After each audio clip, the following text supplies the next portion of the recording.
ভাবুন তো, একই মঞ্চে মেসি আর সাকিব, তাও আবার ফুটবল মাঠে। অবাক হচ্ছেন? এমনটি ঘটতে যাচ্ছে। ফুটবলের মহারাজা লিওনেল মেসি পা রাখছেন দক্ষিণ এশিয়ায়। শুধু তাই নয়, আসছেন আমাদের একেবারে প্রতিবেশী দেশ ভারতে।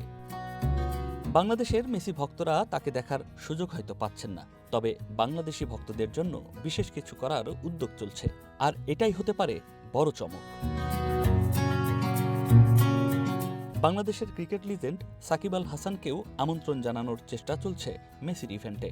যদি সত্যিই বিগ ফ্যান সাকিবের সাথে মেসির সেই বহুল প্রতীক্ষিত সাক্ষাৎ ঘটে, তবে সেটি হবে অনন্য এক মুহূর্ত।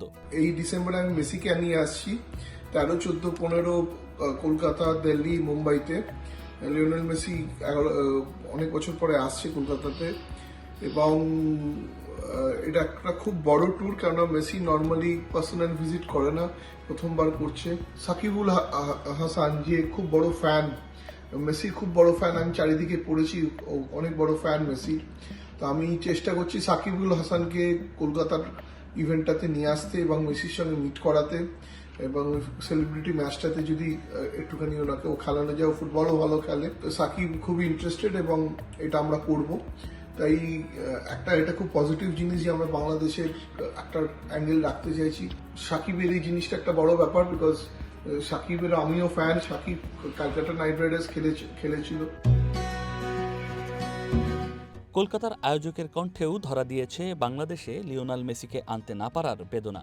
তারও প্রত্যাশা ছিল মেসিকে একবার ঢাকাতে দেখবে ফুটবলপ্রেমী বাংলাদেশ, কিন্তু দুই দেশের নানা টানাপোড়েনে সেই দরজা আপাতত বন্ধ রেখেছে।